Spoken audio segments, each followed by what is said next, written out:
Assalamualaikum warahmatullahi wabarakatuh. Perkenalkan, nama saya Dina Farahita Mandasari, NIM T 2018-4091. Di sini saya akan menjelaskan tentang konsep media pembelajaran Al-Quran Hadis. Nah, yang pertama itu pengertian. Nah, pengertian media pembelajaran. Nah, secara lebih khusus, pengertian media itu proses pembelajaran mengajar cenderung diartikan sebagai alat-alat grafis, fotografis atau elektronik untuk menangkap atau memproses dan menyusun kembali informasi visual atau verbal.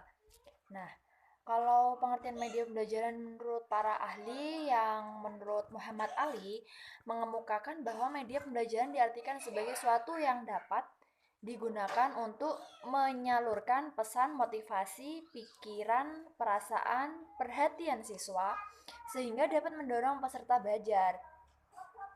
Nah, kalau media pembelajaran itu jadi segala sesuatu bentuk perangsang dan alat yang disediakan guru untuk mendorong siswa belajar secara cepat, tepat, mudah, benar, tidak terjadi verbalisme. Terus media pembelajaran itu bisa dikatakan sebagai alat bantu pendengaran, penglihatan bagi peserta didik dalam rangka memperoleh pengalaman belajar secara signifikan. Nah, jadi media pembelajaran itu ya jenis-jenis alat bantu berbagai untuk yang digunakan oleh seorang guru untuk mempermudah siswa untuk menerima materi yang akan diajarkan. Nah, ciri-ciri media pembelajaran itu apa saja? Nah, di sini ada tiga. Yang pertama, ciri fiksatif, yaitu ciri untuk menggambarkan kemampuan media rekam, menyimpan, melestarikan, dan merekonstruksi suatu peristiwa atau objek. Nah, untuk ciri-ciri yang kedua, yaitu ciri manipulatif, yaitu transformasi suatu kejadian atau objek dimungkinkan karena media memiliki ciri manipulatif. Nah, kejadian yang memungkinkan membutuhkan waktu berhari-hari dapat disajikan dengan waktu yang singkat dan dengan teknik pengambilan gambar time lapse recording. Nah, untuk yang terakhir itu ciri distributif. Nah, ciri ini dari media memungkinkan suatu kejadian dapat dipindah melalui ruang secara bersamaan. Nah, kejadian tersebut disajikan kepada para peserta didik. Nah, dengan stimulus pengalaman yang relatif sama mengenai kajian tadi. Nah, itu saja dari saya, kurang lebihnya mohon maaf. Wassalamualaikum warahmatullahi wabarakatuh. Assalamualaikum warahmatullahi wabarakatuh. Di sini saya akan menjelaskan tentang manfaat, fungsi, dan tujuan pembelajaran. Yang pertama yaitu ada manfaat. Manfaat media pembelajaran secara umum adalah memperlancar interaksi antara guru dengan siswa, sehingga pembelajaran akan lebih efektif dan efisien. Sedangkan fungsi media pembelajaran di sini ada 4. Yang pertama yaitu fungsi atensi, yaitu media dapat menarik dan mengarahkan perhatian siswa untuk berkonsentrasi pada isi pembelajaran yang berkaitan dengan makna yang ditampilkan dalam materi pembelajaran. Dan yang kedua yaitu fungsi efektif, yaitu fungsi media dapat terlihat dari tingkat kenikmatan siswa ketika proses belajar mengajar berlangsung. Dan yang ketiga yaitu fungsi kognitif. Media dapat mengungkapkan bahwa lambang visual atau gambar memperlancar pencapaian tujuan untuk memahami dan mengingat informasi atau pesan yang terkandung dalam gambar. Dan yang keempat yaitu fungsi kompensatoris, yaitu media pembelajaran terlihat dari hasil penelitian konteks, memahami teks, membantu siswa yang lemah dalam membaca untuk mengorganisasikan informasi dalam teks yang mengingatkannya kembali. Dan tujuan penggunaan media pembelajaran, yaitu tujuannya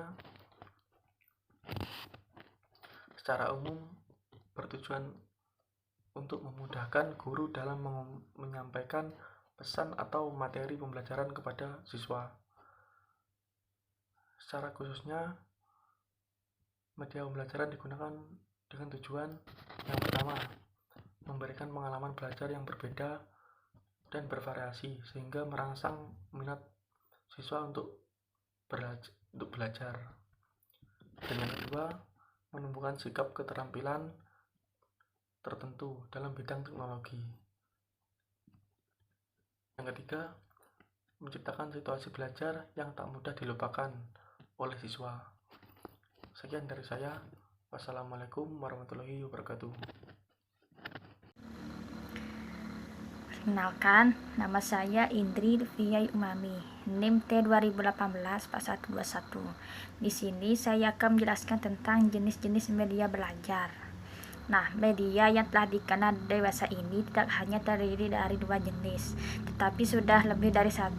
Klasifikasinya bisa dilihat dari jenisnya, daya liputnya, dan dari bahan serta pembuatannya.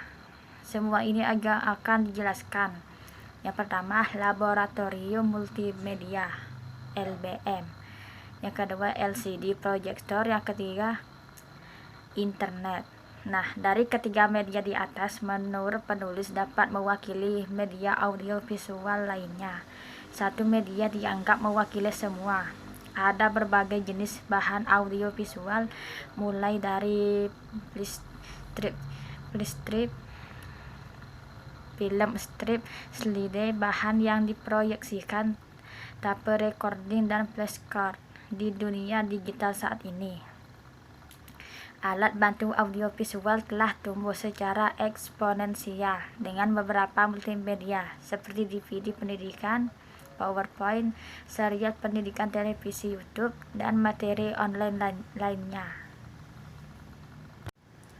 Nah, di sini media juga dibagi menjadi 2 bagian. Yang pertama, media audiovisual gerak. Media audiovisual gerak adalah media instruksional modern yang sesuai dengan perkembangan zaman, karena meliputi penglihatan, pendengaran, dan gerakan, serta menampilkan unsur gambar yang bergerak. Jenis media termasuk dalam kelompok adalah televisi, video tape, dan film bergerak. Yang pertama yaitu film. Film atau gambar hidup merupakan gambar-gambar dalam frame, di mana frame demi frame diproyeksikan melalui lensa proyektor secara mekanis sehingga pada layar terlihat gambar itu hidup. Kemampuan film melukiskan gambar hidup dan suara memberinya daya tarik tersendiri. Kedua jenis media ini pada umumnya digunakan untuk tujuan-tujuan hiburan, dokumentasi, dan pendidikan. Mereka yang dapat menyajikan informasi, memaparkan proses, menjelaskan konsep-konsep yang rumit, mengajarkan keterampilan meningkat atau memperpanjang waktu, dan mempengaruhi sikap. Nah, dan di sini ada berbagai macam film yang baik memiliki daya tarik tersendiri. Nah, dan yang kedua, video. Video sebagai media audiovisual yang menampilkan gerak. Semakin lama semakin populer dalam masyarakat kita. Pesan yang disajikan dapat bersifat fakta maupun fiktif, bisa bersifat informatif, edukatif, maupun instruksional. Sebagian besar tugas film dapat digantikan oleh video, namun tidak berarti bahwa video akan menggantikan kedudukan film. Masing-masing memiliki keterbatasan dan kelebihan sendiri. Yang ketiga, televisi.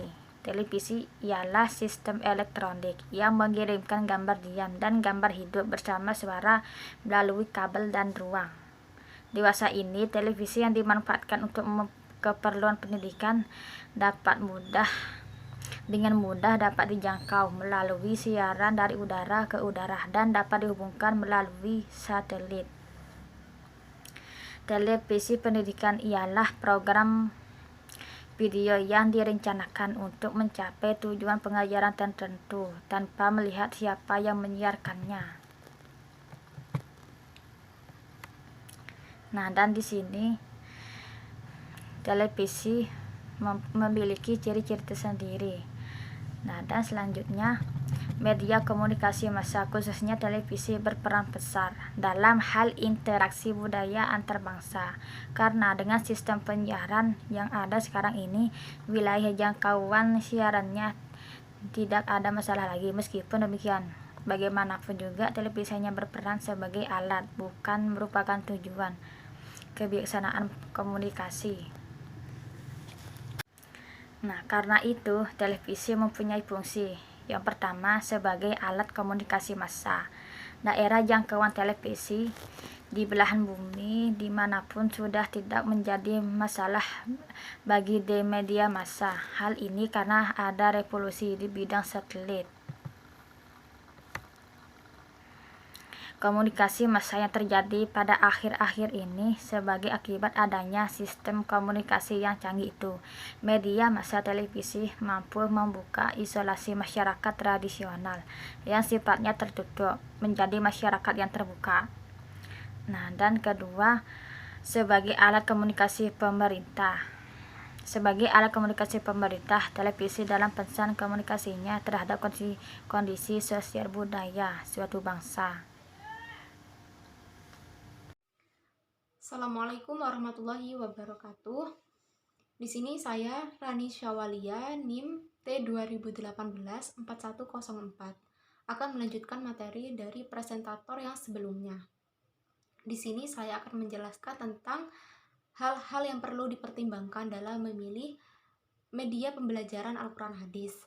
Ada beberapa hal yang perlu diperhatikan oleh guru sebelum memilih media pembelajaran Al-Quran Hadis sebagai berikut, antara lain: pertama, guru perlu memiliki pemahaman dalam media pengajaran, antara lain jenis dan manfaat media pengajaran, kriteria memilih dan menggunakan media pengajaran, menggunakan media sebagai alat bantu mengajar, dan tindak lanjut penggunaan media dalam proses belajar siswa.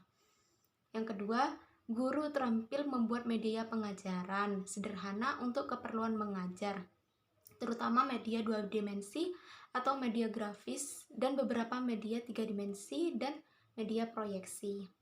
Yang ketiga, pengetahuan dan keterampilan dalam menilai keefektifan penggunaan media dalam proses pengajaran.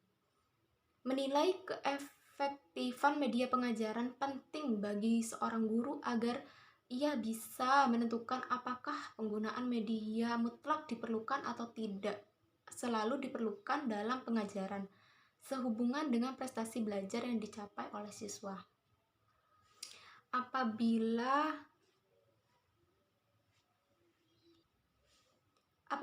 penggunaan media pengajaran tidak mempengaruhi proses dan kualitas pengajaran, sebaiknya guru tidak memaksakan penggunaannya dan perlu mencari usaha lain di luar media tersebut. Dalam memilih media untuk kepentingan pengajaran, sebaiknya seorang guru memperhatikan kriteria-kriteria sebagai berikut. Yang pertama, ketepatannya dengan tujuan pengajaran. Artinya, media pengajaran dipilih atas dasar tujuan-tujuan instruksional yang telah ditetapkan.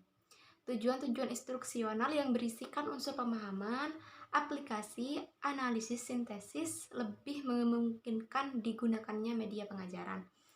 Yang kedua, dukungan terhadap isi bahan pelajaran.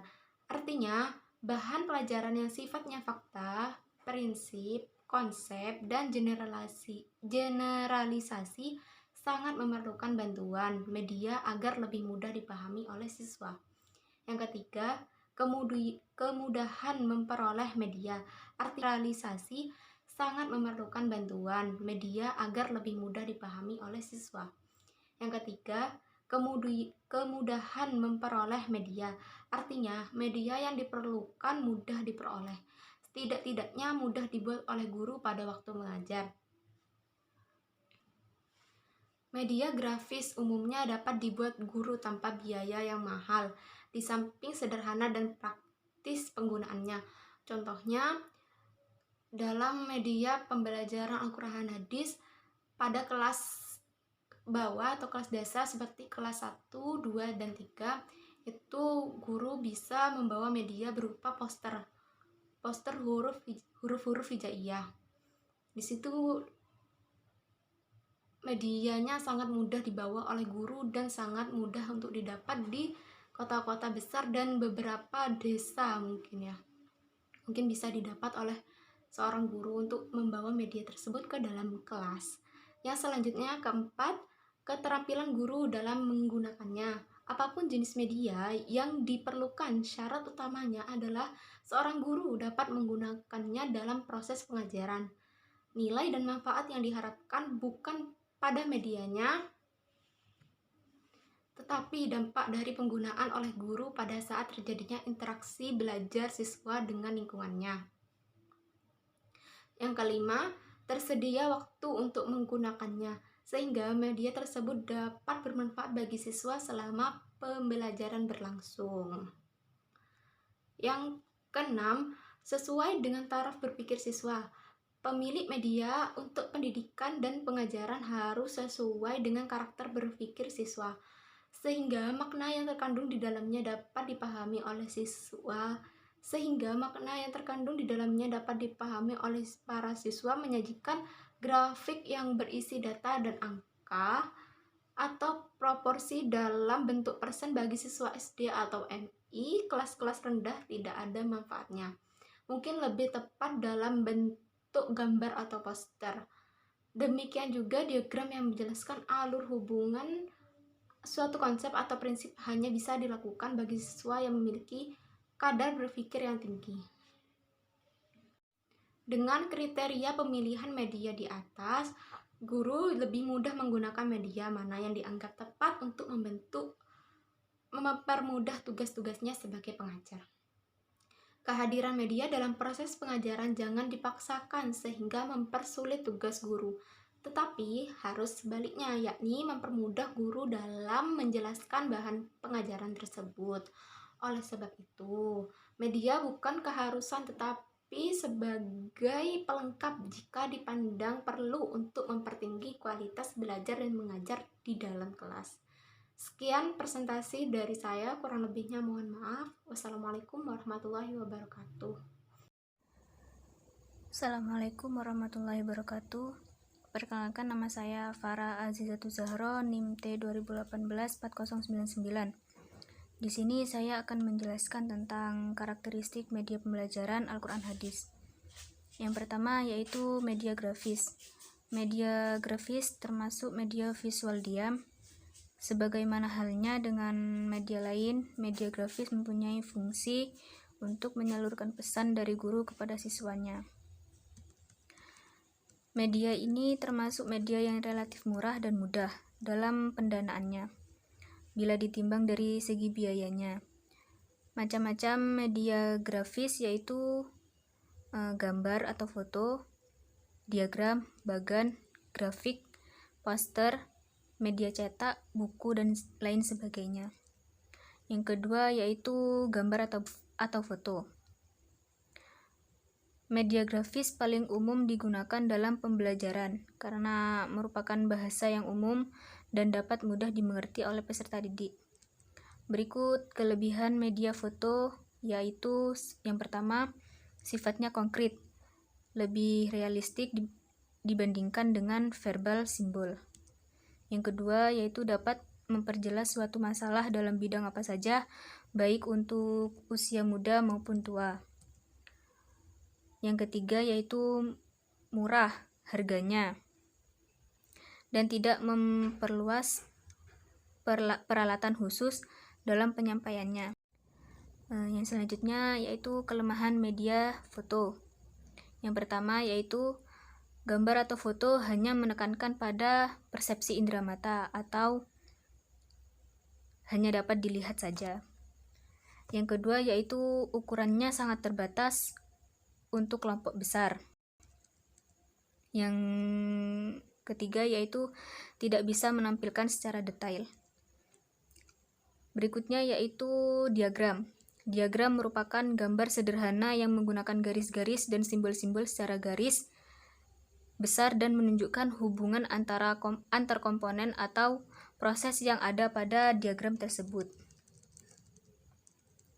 Diagram ini berfungsi untuk menyederhanakan hal-hal yang kompleks sehingga dapat memperjelas penyajian pesan. Ciri-ciri diagram yang baik yang pertama yaitu rapi dan disertai dengan keterangan yang jelas. Yang kedua yaitu cukup besar dan ditempatkan secara strategis. Yang ketiga, penyusunannya disesuaikan dengan pola baca yang umum dari atas ke bawah atau kiri ke kanan. Yang terakhir yaitu sesuai dengan kaidah keterbacaan visual. Yang selanjutnya yaitu bagan. Bagan merupakan media yang berisi gambar, keterangan, daftar, dan sebagainya. Bagan ini digunakan untuk memperagam pokok-pokok isi bagasi secara jelas dan sederhana. Antara lain yaitu perkembangan, perbandingan, struktur, organisasi, dan langkah-langkah atau prosedur kerja. Sekian yang dapat saya sampaikan. Wassalamualaikum warahmatullahi wabarakatuh.